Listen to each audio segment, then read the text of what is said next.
I don't remember driving to the emergency room. I remember sitting in the parking lot of the hospital where I'd worked for 19 years, in my own car, unable to make my hands turn the key to shut off the engine, crying in a way I hadn't cried since I was a child. The kind of crying that comes from somewhere below language. A security guard I recognized, a man named Ray who'd waved me through that same parking lot 1,000 mornings, tapped on my window gently and asked if I was all right. I wasn't. That was the day, at 62 years old, that I finally admitted out loud to another human being that I had absolutely nothing left.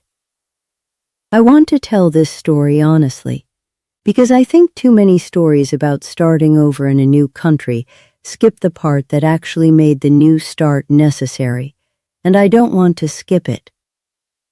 I spent 31 years as a hospital administrator in Sacramento, California, the kind of job that eats your evenings and your weekends, and eventually, if you let it, your entire sense of who you are outside of being useful to other people. For the last 8 of those years, I was also caring for my mother, who had vascular dementia, driving across town most mornings before work to get her settled, most evenings after work to get her ready for bed, coordinating caregivers on the days I couldn't be there myself, all while running a department of 140 people who needed me sharp and composed and endlessly available. I told myself, for years, that I was managing it. I was, in the specific way a person can be technically upright while everything underneath them has already given way. I want to be specific about what those 8 years actually looked like, because I think the word caregiving gets used so often it stops meaning anything concrete. It meant learning to read my mother's confusion by the hour, because she was sharper in the mornings and further away by evening. It meant sitting through budget meetings at the hospital doing silent math about whether I could leave 20 minutes early without anyone noticing. It meant a divorce, 4 years into it, from my husband of 26 years, Doug, who didn't leave for anyone else. He simply couldn't sustain a marriage to a woman who had nothing left over at the end of any given day to bring to it, and I understood that even as it broke something in me, because I couldn't argue with the truth of it. I don't blame him for that. Not anymore, though I did for a long while. I was disappearing, slowly in plain sight, and everyone closest to me could see it happening except, apparently, me. My mother passed away when I was 61, after those 8 years, and I remember thinking, at her funeral, that I'd finally be able to rest. That's not what happened. What happened instead was that the structure I'd been holding myself up with for nearly a decade simply disappeared, and there was nothing underneath it, because I'd spent so long being needed that I'd forgotten how to be anything else. I went back to work 4 days after the funeral because I didn't know what else to do with a Tuesday. 6 months later, I was sitting in that parking lot, unable to turn off my car, while Ray stood outside my window, not entirely sure whether to call for help. I want to say clearly, because I think it matters, that what I experienced that year had a name, and getting a name for it, from an actual doctor rather than from my own exhausted guessing, was one of the more useful things that happened to me. I won't turn this into a clinical lecture, because I'm not a doctor and this isn't a medical channel. But I will tell you that burnout and grief, layered on top of each other for years without a single real break, eventually collect a bill, and mine came due all at once in that parking lot. I took a medical leave. I started seeing a therapist, a calm, patient woman named Dr. Whitfield, who I still see, over video calls now, every other week. And somewhere in those first raw months of actually sitting still, for the first time in nearly a decade, I started asking myself a question I hadn't had the bandwidth to ask in years, which was simply, what do I actually want the rest of this to look like? I didn't arrive at Oaxaca quickly or dramatically.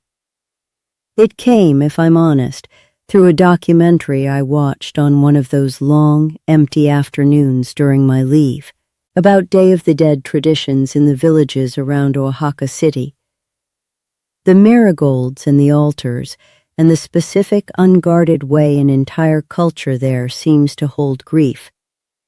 Not as something to manage quietly and get back to work after, but as something you build a room for, literally, every single year. I sat on my couch and cried through the whole thing, and this time the crying felt different than the parking lot had, less like collapse and more like something loosening. I called Dr. Whitfield the next day and told her I couldn't stop thinking about it. She asked me what. Specifically, I said I think I want to go somewhere that knows how to sit with loss better than I do. She didn't discourage me, which surprised me a little. She asked good, careful questions instead, about whether I was looking for escape or genuinely for rebuilding, because she'd seen both in her practice and only one of them tends to work. I thought about that question for weeks. I decided as honestly as I could that I wasn't running from my life so much as I was finally, at 62, willing to build a different one on purpose, instead of simply continuing the one that had been built for me by other people's needs. I retired formally that spring, a decision that took my colleagues by surprise and took me honestly several months to fully believe I'd actually made.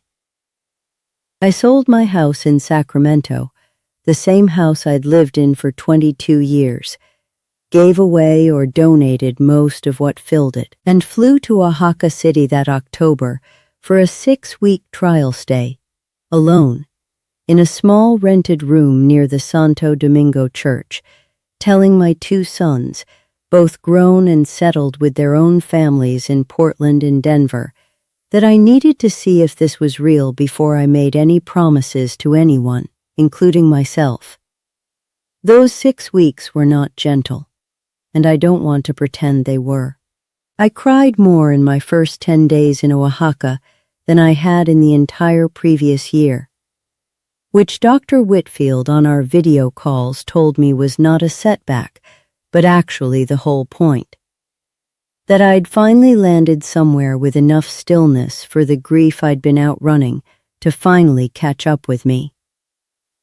I spent long afternoons in the Scalo, the central plaza, watching families move through their ordinary evenings, and I let myself feel, without a department to run or a mother to drive across town for, the full weight of what the last 8 years had actually cost me.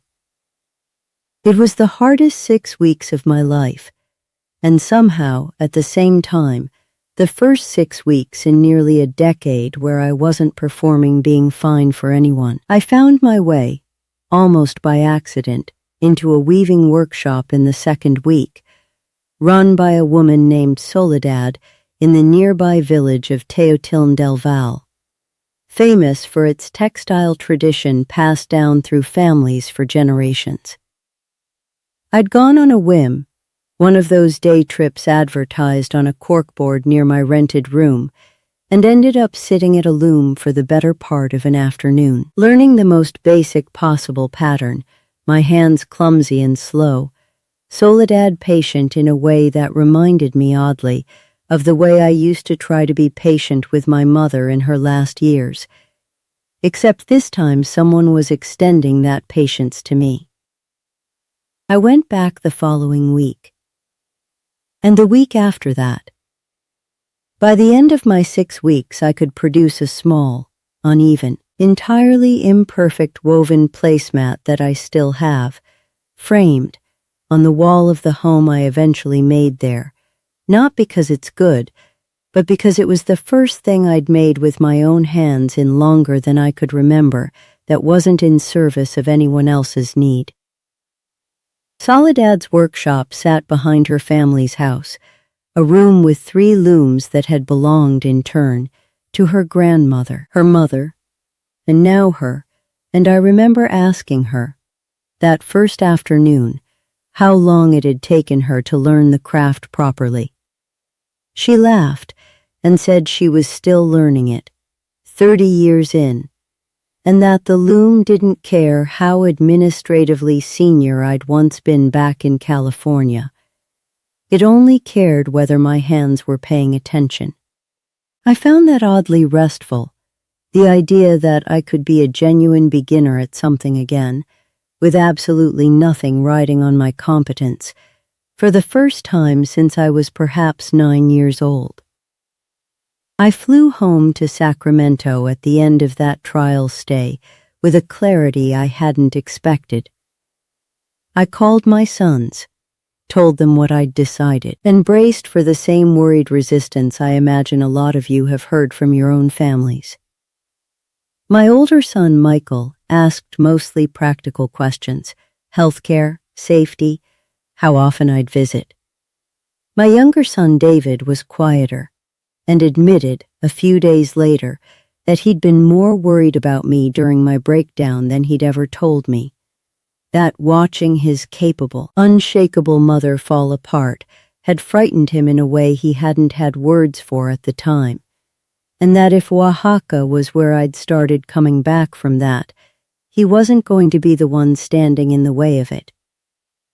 I moved to Oaxaca permanently the following February, into a small house with a courtyard in the Xochimilco neighborhood, walking distance from the workshop where I still go most weeks.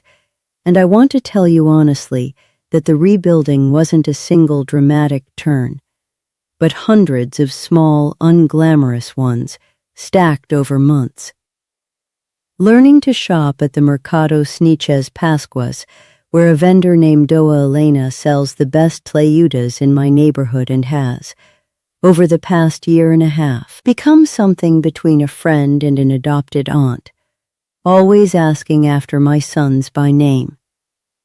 Joining a Tuesday morning Spanish class with 4 other retirees, none of us particularly gifted at it.